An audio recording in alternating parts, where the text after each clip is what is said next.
June 5, 1944, Normandy coastline, France. Wehrmacht bunker WN-72, machine gunner.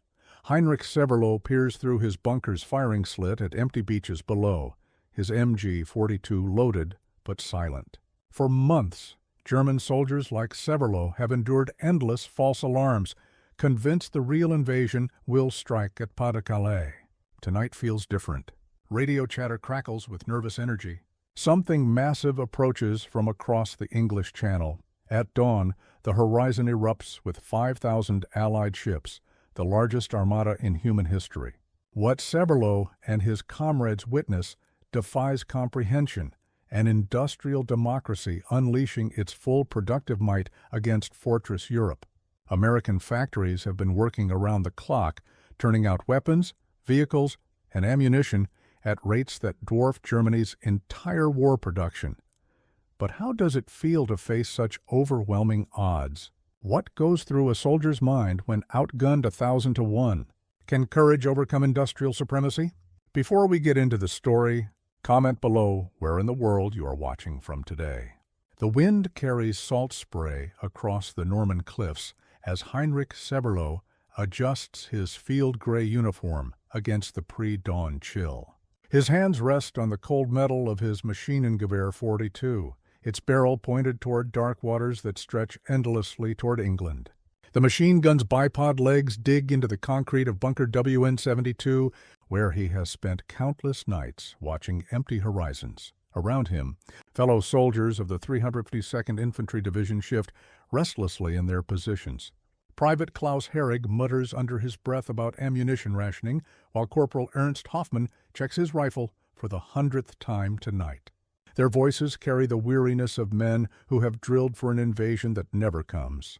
Still expecting them at Calais, Herrig whispers, his breath visible in the cool air. The Pas-de-Calais remains the logical target, closer to England, better ports, shorter supply lines. Field Marshal Gerd von Rundstedt has concentrated Germany's strongest defenses there, leaving Normandy with stretched resources.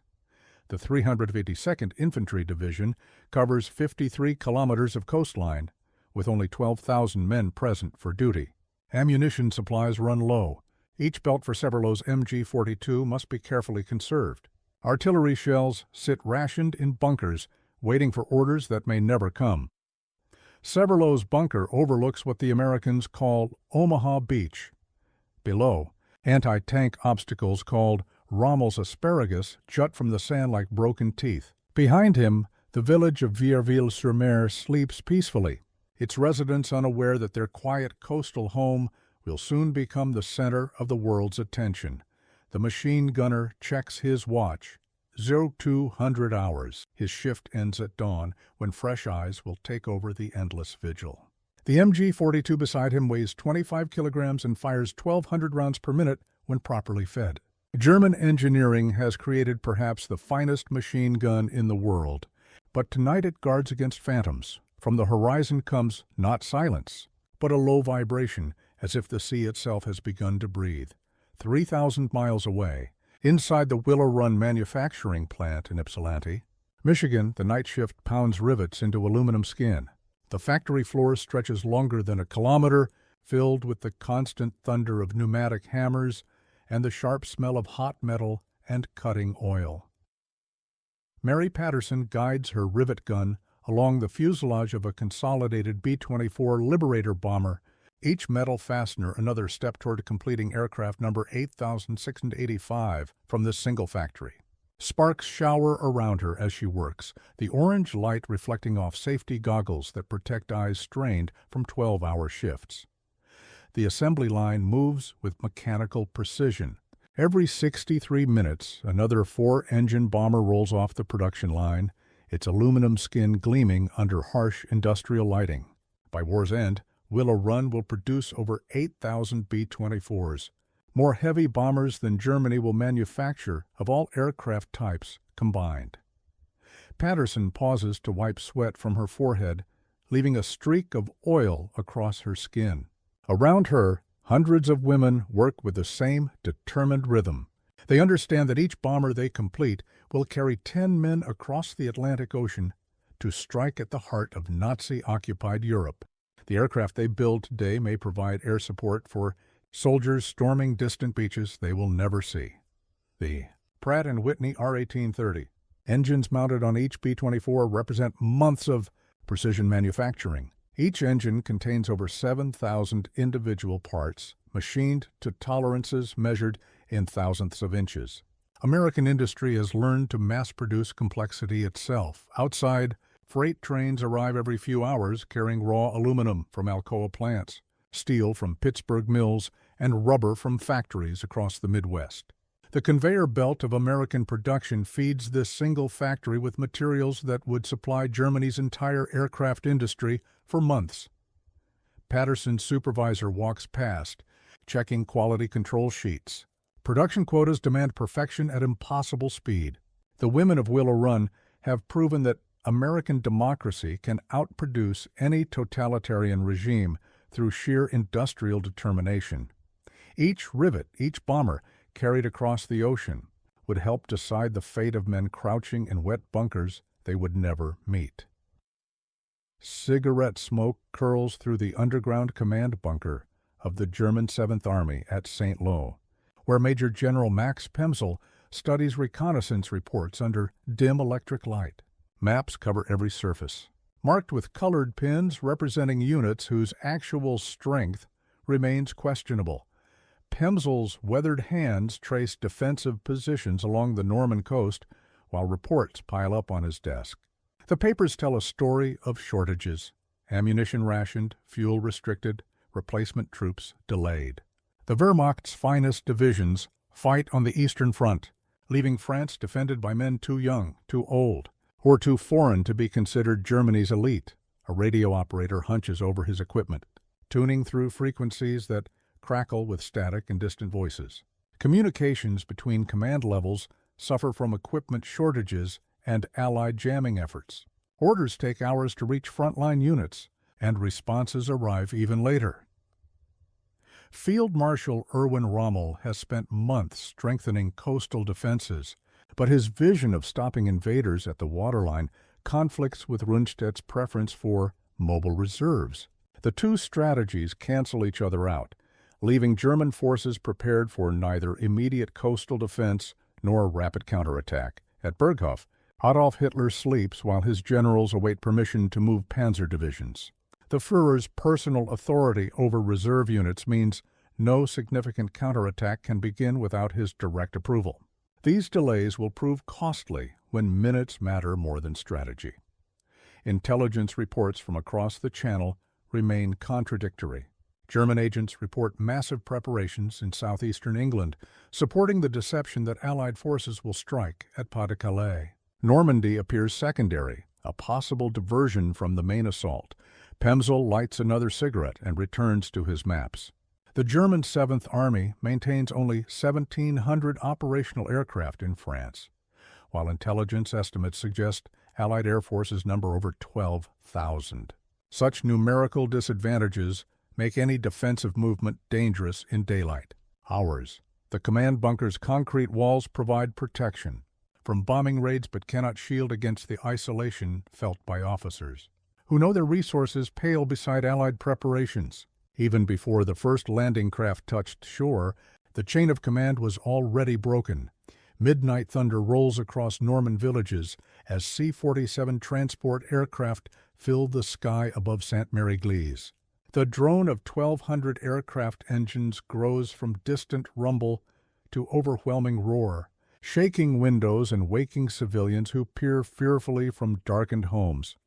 Lieutenant Colonel Robert Wolverton of the 3rd Battalion, 506th Parachute Infantry Regiment, checks his equipment one final time as his C-47 approaches the drop zone.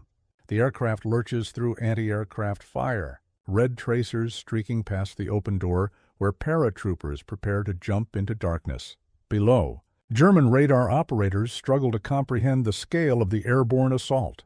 Screens that normally track single reconnaissance flights now show hundreds of aircraft approaching from multiple directions.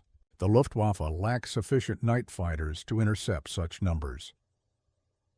Private John Steele of the 82nd Airborne Division plunges through anti-aircraft fire toward the Norman countryside, his parachute one of 13,000 blooming across the darkness. Many paratroopers land miles from their intended zones, scattered by defensive fire and navigational errors, but their presence behind German lines sows confusion among defenders.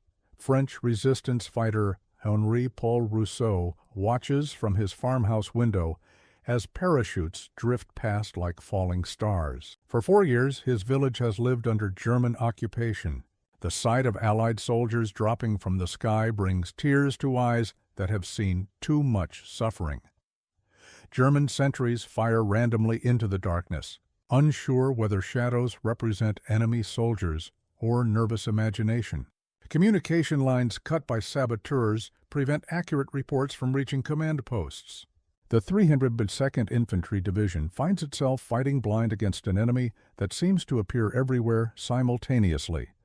Village church bells ring across Normandy, some struck by stray bullets, others rung by paratroopers using predetermined signals. The sound carries across fields where German machine gun positions sweep back and forth, seeking targets that disappear as quickly as they appear.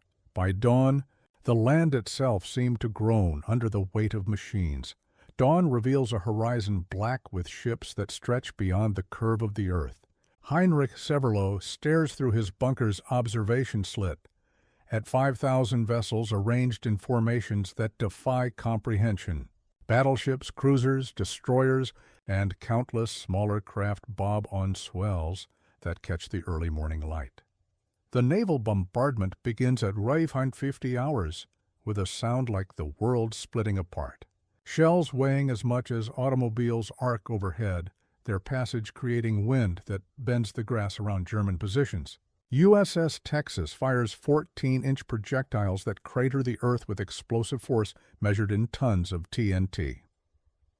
Severloh's bunker shudders with each impact, concrete dust drifting from the ceiling as shells explode nearby.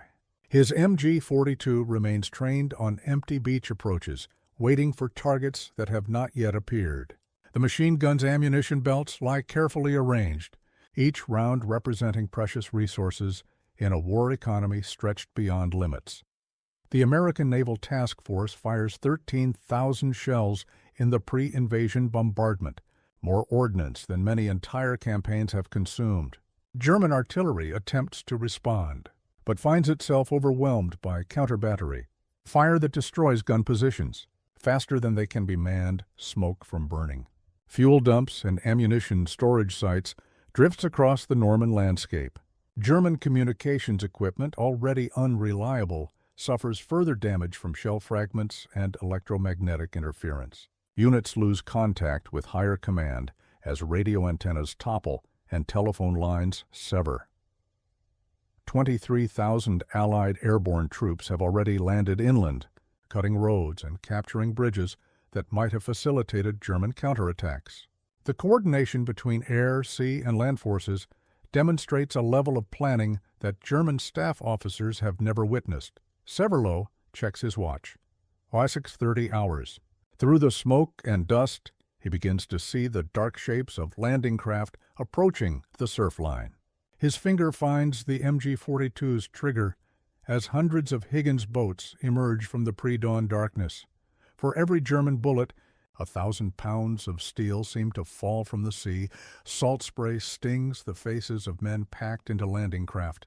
Vehicle, personnel, LCVP boats that pitch violently in 4-foot swells. Diesel fumes mix with the smell of vomit as soldiers of the 16th Infantry Regiment, 1st Infantry Division approach Omaha Beach through water that churns white with shell impacts. Captain Joe Dawson grips his Thompson submachine gun while studying the coastline through binoculars fogged with sea spray.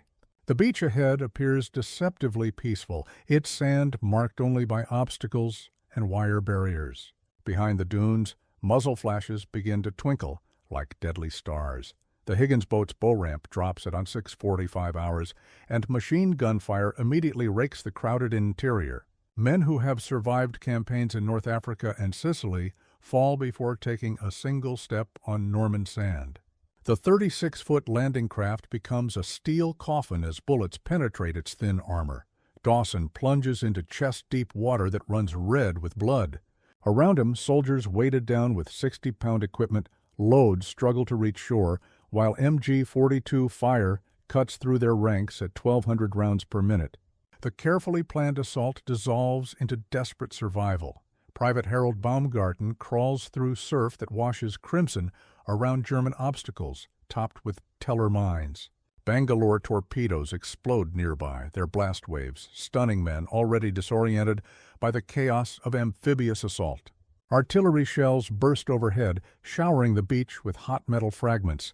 German defenders in Bunker WN-72 maintain devastating fields of fire that sweep the beach approaches.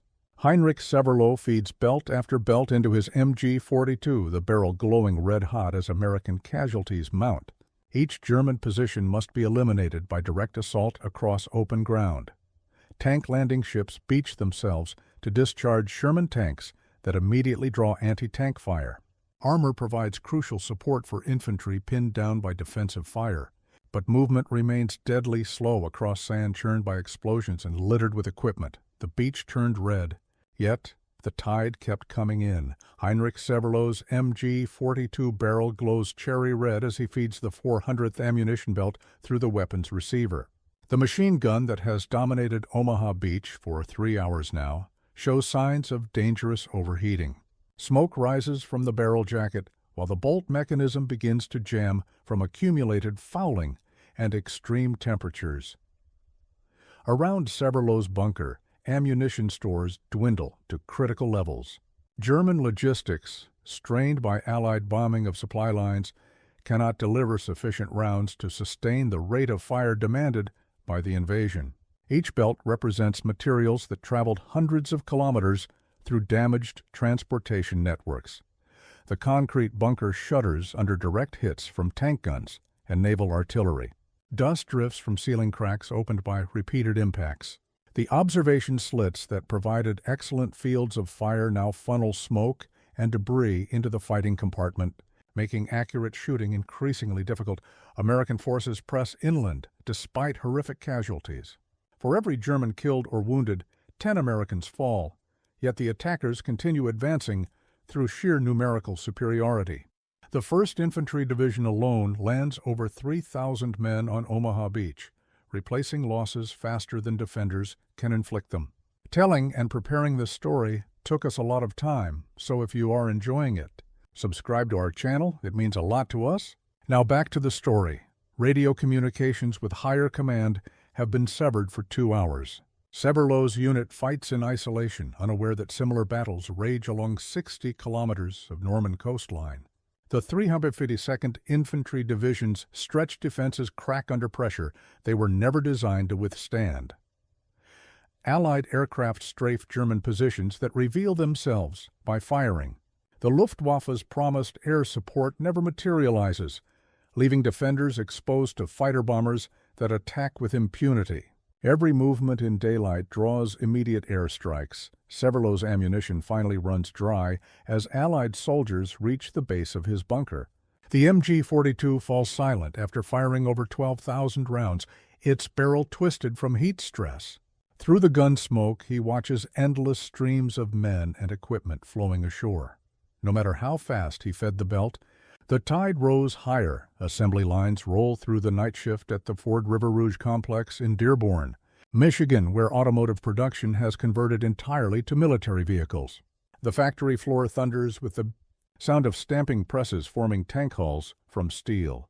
Plates rolled in nearby mills welding. Torches throw sparks across the production floor as workers assemble M4 Sherman tanks at a rate of 40 vehicles per day.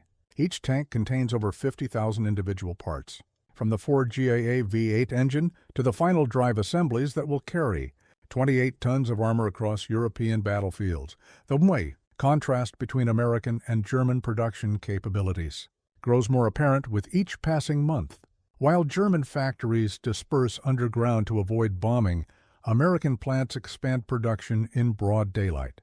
Detroit's automotive industry alone produces more military vehicles than Germany's entire industrial base. Quality control inspectors examine each completed vehicle for defects that might cause battlefield failures. American manufacturing tolerances, refined through decades of automobile production, ensure reliability that German equipment increasingly lacks as material shortages force the use of substitute alloys and recycled components. Railroad cars filled with completed tanks. Trucks and jeeps depart River Rouge every few hours, bound for ports where Liberty ships wait to carry American production. Across the Atlantic Ocean, the logistics network that feeds European operations moves 24 hours daily with mechanical precision. Shift supervisor William Thompson checks production figures that seem impossible even to those who achieve them. Over 600,000 Jeeps will roll off American assembly lines during the war, more vehicles than Germany produces of all types combined. The numbers represent industrial capacity that totalitarian regimes cannot match. The Red Ball Express supply line, staffed primarily by African-American drivers, will soon carry American abundance from Norman beaches to frontline units hundreds of kilometers inland. Trucks manufactured in Detroit will deliver ammunition made in Pennsylvania using steel from Alabama and rubber from Ohio. Every crate, every vehicle, was a bullet in the heart of Fortress Europe. Major General Max Pemsel spreads reconnaissance photographs across his command table, while radio operators attempt to contact units that no longer respond. The pictures, taken by the few German aircraft that survive Allied air superiority, show a logistical buildup that defies military experience. Normandy beaches, photographed at noon on June 6th, reveal an industrial landscape where none existed 12 hours earlier. Thousands of vehicles move inland along roads that German engineers spent years preparing to defend. American combat engineers have cleared obstacles and established supply routes with efficiency that German doctrine never anticipated. Field Marshal Erwin Rommel remains absent. Having traveled to Germany for his wife's birthday celebration, his defensive strategy of stopping invaders at the waterline collapses without the commanding presence needed to coordinate scattered strongpoints. Local commanders fight independently, unaware of battles raging nearby. Hitler's headquarters at Berghof refuses to release the 12th SS Panzer Division until 1600 hours, 7 hours after the initial landings. By then, Allied air power has turned daylight movement into suicide for German armor. Panzer units crawl toward battle under constant air attack. Arriving piecemeal and exhausted, the German counterattack, when it finally develops, meets Allied forces already established inland with artillery support and air cover. Tank battles that might have succeeded at dawn become hopeless assaults against prepared positions defended by fighter bombers. Communication between German units deteriorates as Allied jamming equipment disrupts radio frequencies. Orders arrive hours later, not at all.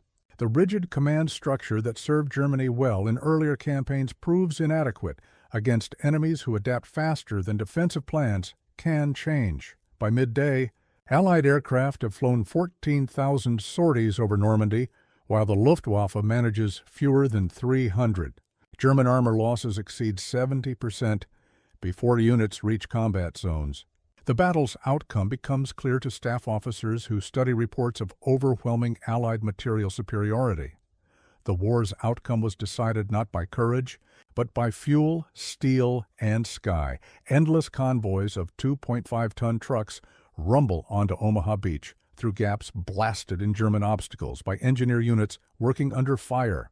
The beach that witnessed desperate fighting 12 hours earlier now serves as a massive supply depot where ammunition, fuel, and rations pile higher than houses. Landing ship tanks beach themselves in precise intervals, disgorging Sherman tanks, artillery pieces, and support vehicles that immediately move inland along marked routes. Beachmasters direct traffic with the efficiency of factory foremen, channeling the flow of men and materials according to predetermined plans.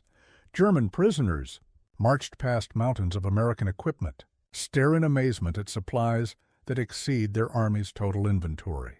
Cases of ammunition stacked beside fuel drums and spare parts in quantities that represent months of German production.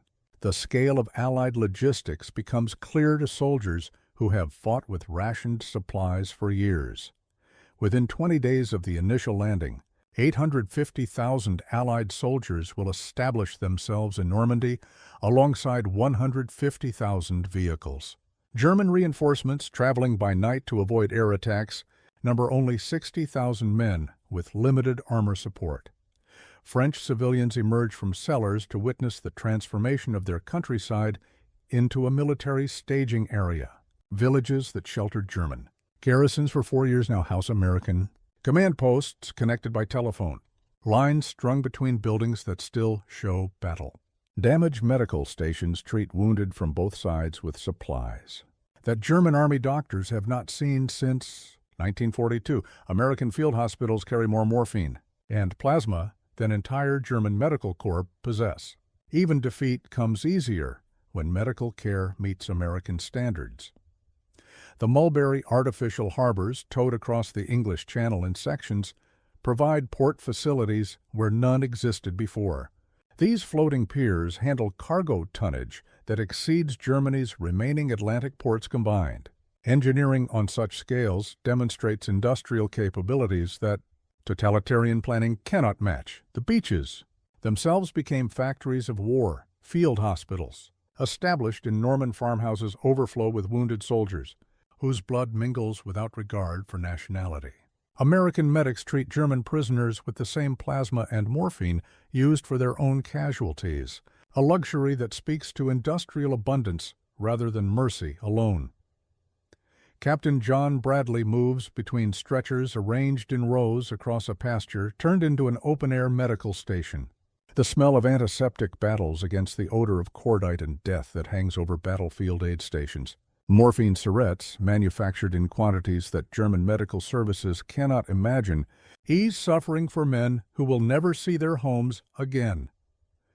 German prisoners sit quietly beside American wounded, sharing cigarettes and water from canteens that taste of iodine purification tablets.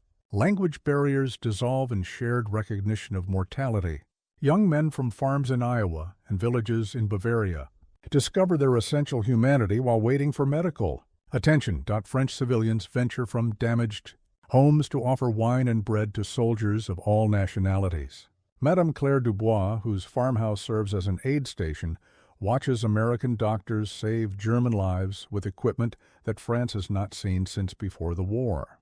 The contrast between Allied abundance and European scarcity becomes clear in medical tents, stocked with supplies that represent American industrial capacity. Graves registration units work methodically through areas where fighting was heaviest, identifying and burying men whose families will receive telegrams in languages they may not speak. The human cost of industrial warfare manifests in cemeteries that will grow across Norman fields for generations. American casualties on June 6th approach 10,000 killed, wounded, and missing. German losses, harder to calculate, range between 4,000 and 9,000. These numbers, devastating to families who receive notification, represent acceptable losses in strategic calculations that measure success in terms of equipment landed and ground captured. Amid victory and ruin, the human toll was written in silence. General Dwight Eisenhower walks along Omaha Beach 3 days after the landing, his boots crunching across sand still littered with equipment and debris from the assault.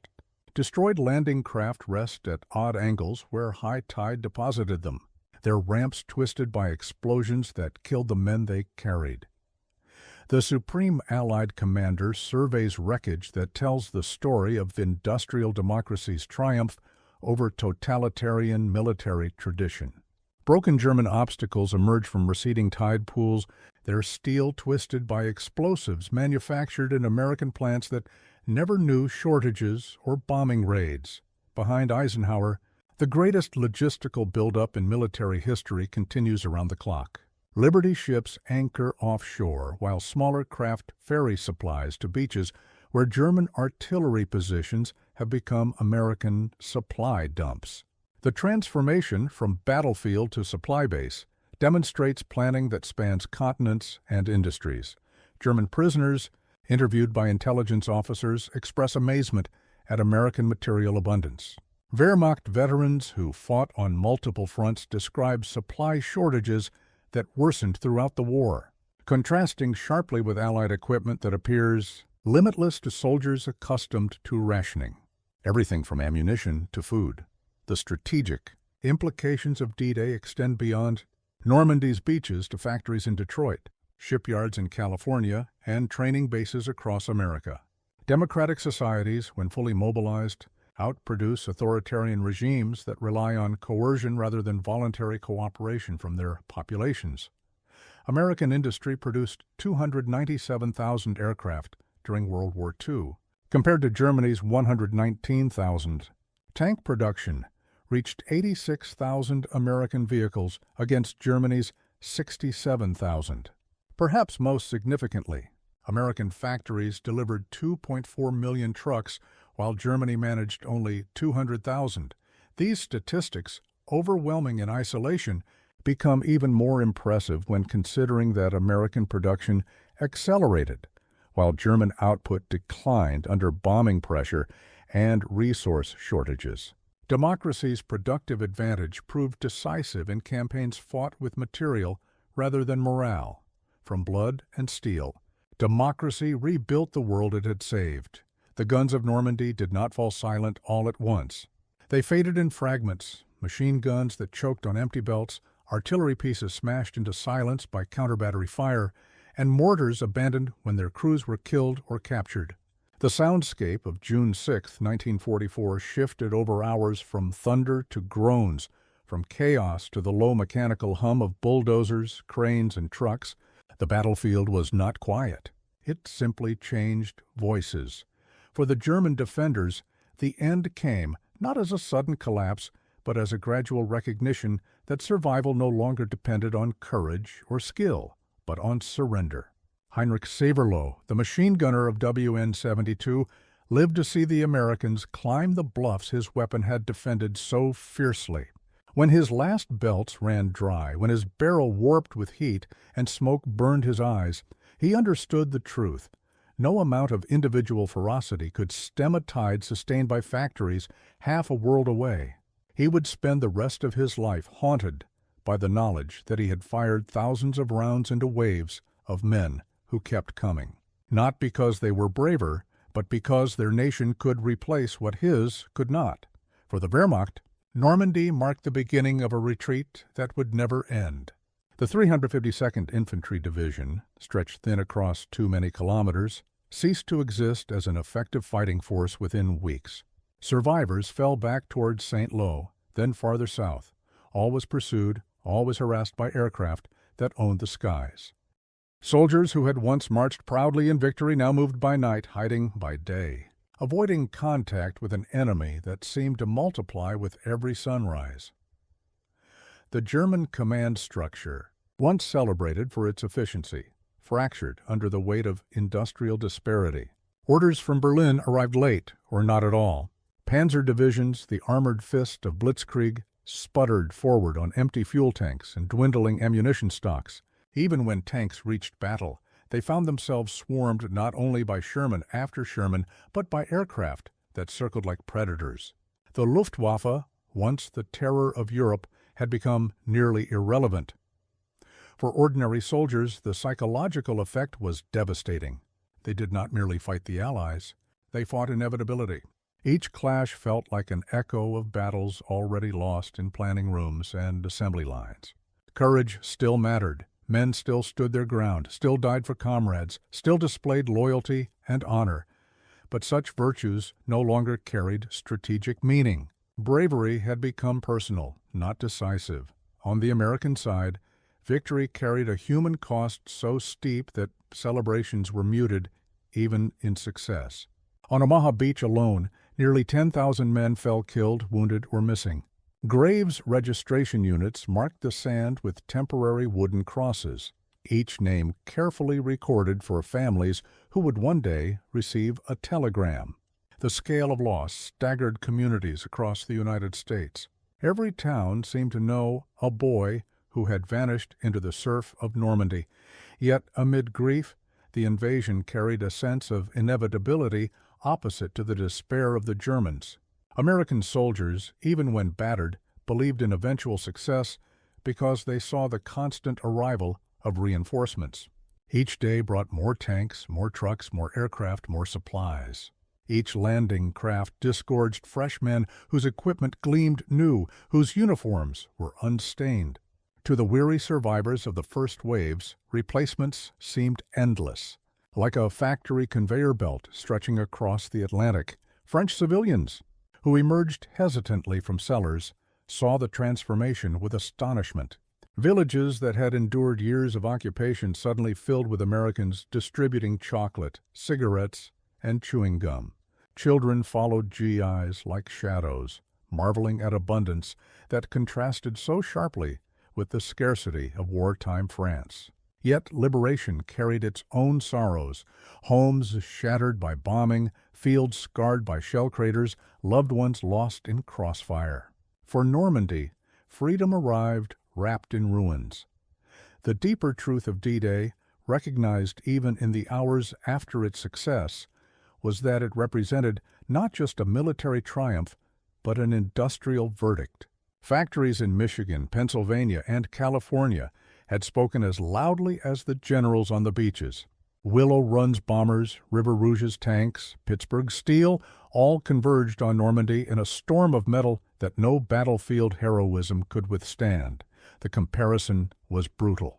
Germany, despite technical brilliance, had scattered its industry, wasted resources on experimental wonder weapons, and fought wars on too many fronts. American production, centralized and relentless, achieved a scale that dwarfed the enemy. Where German soldiers counted bullets, Americans counted tons of ammunition shipped daily. Where German commanders rationed fuel, Americans flooded the roads of France with convoys that stretched beyond the horizon. The lesson was clear. In the 20th century, wars would be decided less by the courage of individual soldiers and more by the capacity of nations to harness industry. The battlefield still required bravery, but bravery without resources could only delay, never decide. Yet statistics cannot erase the human dimension. Each bullet Severloh fired found flesh. Each shell from USS Texas shook men crouched in fear. Each rivet Mary Patterson drove at Willow Run eventually carried men who might never return. The vast machinery of war reduced individuals to numbers, but within those numbers lay griefs and memories that no spreadsheet could capture. German mothers in Hanover wept for sons buried nameless in Norman soil. American families in Iowa mourned telegrams that arrived with bureaucratic formality.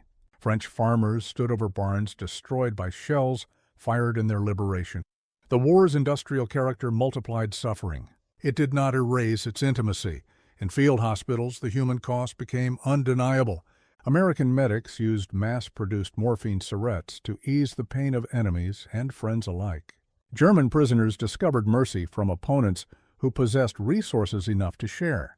French civilians offered bread to men in uniforms of every color, reminding all sides that beneath ideology and industry lay common humanity.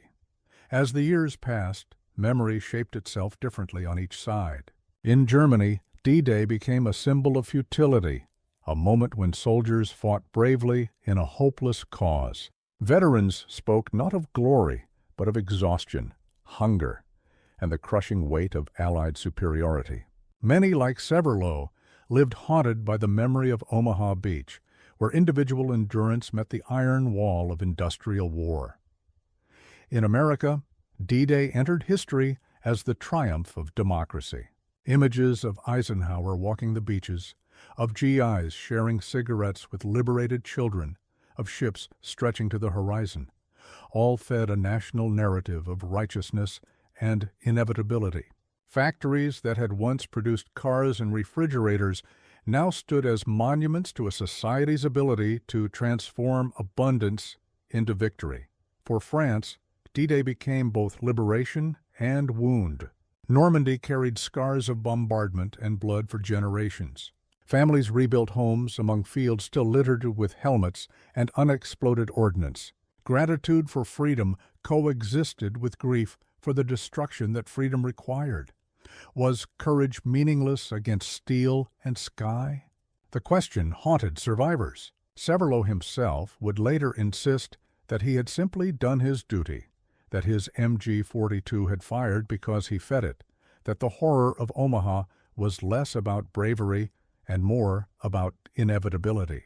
American veterans, remembering their desperate crawl up bloodied beaches, often spoke of comrades who kept moving when every instinct demanded retreat.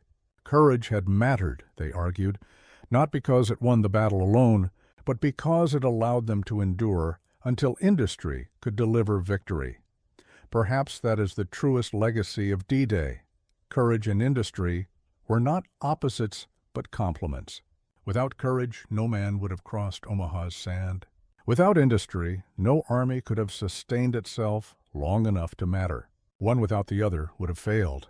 Together they created history. Normandy did not end the war, but it ensured its outcome. From the beaches, Allied armies pushed through France, liberating Paris by August, crossing into Germany by winter, and linking with Soviet forces the following spring. The Reich that had once stretched from the Atlantic to the Volga collapsed within 11 months of D-Day. For Germany, the invasion proved the impossibility of fighting enemies who outproduced them in every measure: aircraft, tanks, ships, trucks, even food. For the Allies, it validated the sacrifice of years of preparation, the rationing at home, the night shifts in factories, the convoys across U-boat-infested seas. For the soldiers on both sides, Normandy remained personal, a place where friends died, where fear dominated, where survival felt miraculous.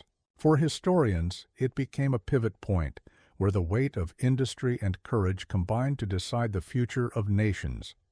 In later years, the beaches of Normandy transformed once more.